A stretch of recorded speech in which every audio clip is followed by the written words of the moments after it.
நம்ம மாம்பழத்தை பற்றி பார்க்கலாமா? வெயில் காலம் வந்துருச்சு, இனிமேல் மாம்பழ சீசன் அதிகமாக இருக்கும். அதனால் மாம்பழம் சாப்பிட்றது, அதனோட விளக்கம் எல்லாம் பார்க்கலாம். உலகிலேயே மிகப்பெரிய பழம் இதுதான்னு சொல்கிறாங்க. அது நான் படித்த புக்கில் அப்படி சொல்லியிருக்காங்க. இது உண்மையாக கூட இருக்கலாம். அந்த மாம்பழத்துக்கு ஒரே ஒரு விதை தான், ஒரே ஒரு கொட்டை தான் இருக்கும். அதன்படி பார்த்தா அதுதான் மாம்பழம் தான் உலகிலேயே மிகப்பெரிய பழம்னு சொல்கிறாங்க. அப்புறம் பலா, பப்பாளி இதெல்லாம் விதைகள் அதிகம். என்ன விதைகள் அதிகமாக இருக்கிறதுனால அது பெரிய பழத்தோட பெரிய பழம் என்ற ஒரு கணக்கில் வராது. ஏன்னா அதெல்லாம் விதைகள் அதிகம் இல்லையா. மாம்பழத்தில் ஒரு 100க்கு மேற்பட்ட வகைகள் இருக்குது. அதில் குணம், மனம், சுவை எல்லாமே மாம்பழனாலே இதெல்லாம் கண்டிப்பாக இருக்கும். அப்புறம்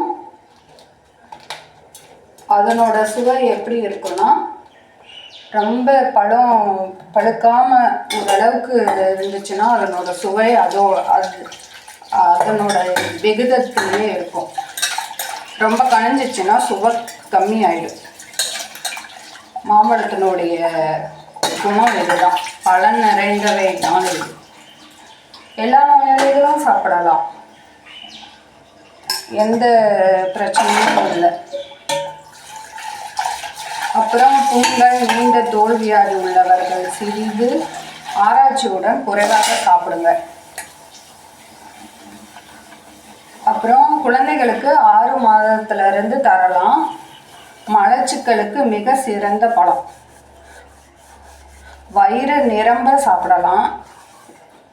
ஒரு வேளைக்கு உணவாகவும் சாப்பிட்டுக்கலாம். அப்புறம் இதில் ஏ வைட்டமின் உள்ளதுன்னு சொல்லி விஞ்ஞானிகள் சொல்லியிருக்காங்களாம். ஏ வைட்டமின் இருக்கான் மாம்பழத்தில். அப்புறம்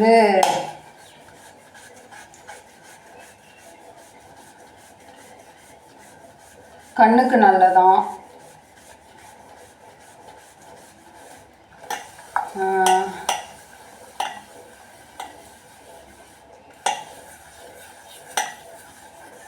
குழந்தைகள்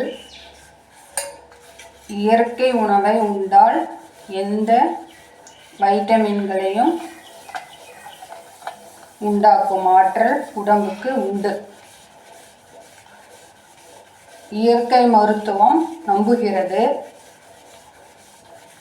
ஆடு, மாடு, ஆனை, குதிரை, குருவிங்க, பறவைங்கள் எல்லாம் வைட்டமின் பற்றியும் படித்ததா